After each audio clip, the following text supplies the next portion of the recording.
ملکی سلامتی سے بڑا کوئی ایجنڈا نہیں، کوئی تحریک نہیں، کوئی شخصیت نہیں۔ آرمی چیف نے واضح کر دیا۔ سوال اٹھایا کب تک گورننس کے گیپس افواج پاکستان اور شہداء کے خون سے بھرتے رہیں گے؟ ہمیں بہتر گورننس اور مملکت پاکستان کو ہارڈ اسٹیٹ بنانے کی ضرورت ہے۔ واضح کر دیا کہ دہشت گردوں اور ان کے سہولت کاروں کو شکست دیں گے۔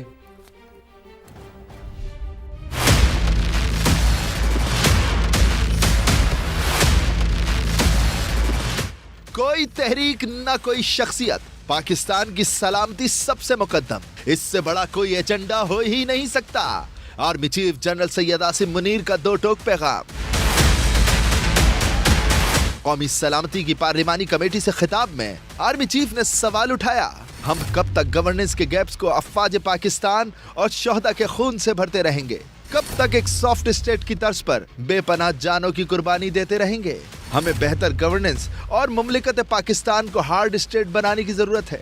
پائیدار استحکام کے لیے قومی طاقت کے تمام عناصر کو ہم آہنگی کے ساتھ کام کرنا ہوگا۔ آرمی چیف نے سیاسی اور ذاتی مفادات سے بالاتر ہو کر پاکستان کے تحفظ کے لیے یک زبان ہو کر ایک بیانیہ اپنانے پر زور دیا۔ کہا یہ ہماری اور آنے والی نسلوں کی بقا کی جنگ ہے۔ ملک ہے تو ہم ہیں، ملک کی سلامتی سے بڑھ کر کچھ بھی نہیں۔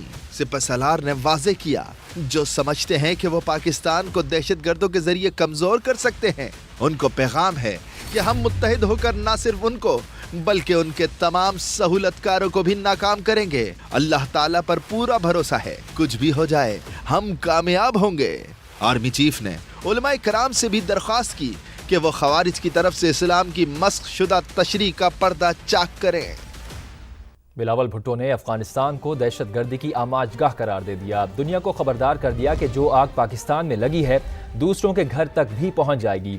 مولانا فضل الرحمان نے فتنہ الخوارج کی وضاحت کر دی۔ کہا قاتل مجاہد نہیں ہو سکتے۔ وزیر اعلیٰ خیبر پختونخوا نے صوبے میں بڑھتی دہشت گردی کا ملبہ وفاق پر ڈال دیا۔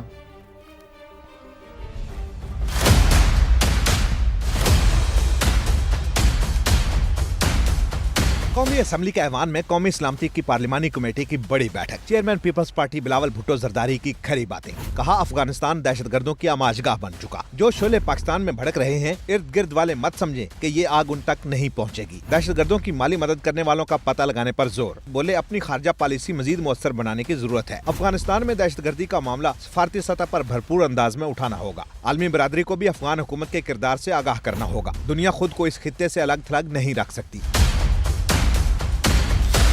سربراہ جمعیت علماء اسلام مولانا فضل الرحمان کا بھی دبنگ انداز۔ فتنہ الخارج سے متعلق واضح کر دیا، یا تو میرا استاد شہید ہے یا اسے مارنے والا مجاہد، کیونکہ ایک وقت میں دونوں باتیں درست نہیں ہو سکتی۔ مولانا نے کہا وہ اپنے استاد کو شہید ہی کہیں گے۔ ریاست کی پالیسیوں میں تسلسل ناگزیر قرار دیتے ہوئے مولانا فضل الرحمان نے کہا ریاست کو کسی کی جنگ کا حصہ نہیں بننا چاہیے۔ قومی سلامتی کمیٹی میں پی ٹی آئی کی عدم شرکت مایوس کن بھی قرار دے دی۔ تحریک انصاف سمیت اپوزیشن اتحاد نے اجلاس کا بائیکاٹ کیا۔ البتہ علی امین گنڈا پور بطور وزیر اعلیٰ خیبر پختونخوا شریک ہوئے۔ اپنے خطاب میں دہشت گردی کے خلاف افواج پاکستان کی قربانیوں کو خراج تحسین پیش کیا۔ کہا صوبے کے مسائل سے نمٹنے کے لیے پولیس کی تنخواہیں اور تمام سیکورٹی فورسز کا مورال بڑھا رہے ہیں۔ ساتھ ہی وفاق پر انگلی بھی اٹھا دی کہ ضم ہونے والے قبائلی اضلاع کو مکمل وسائل نہیں دیے گئے۔ علی امین گنڈا پور نے کہا آپس کی بد اعتمادی کو ختم کرنا ہوگا۔ بانی چیئرمین کا نام لیے بغیر سیاسی جماعتوں کے درمیان ہم آہنگی پر بھی زور دیا۔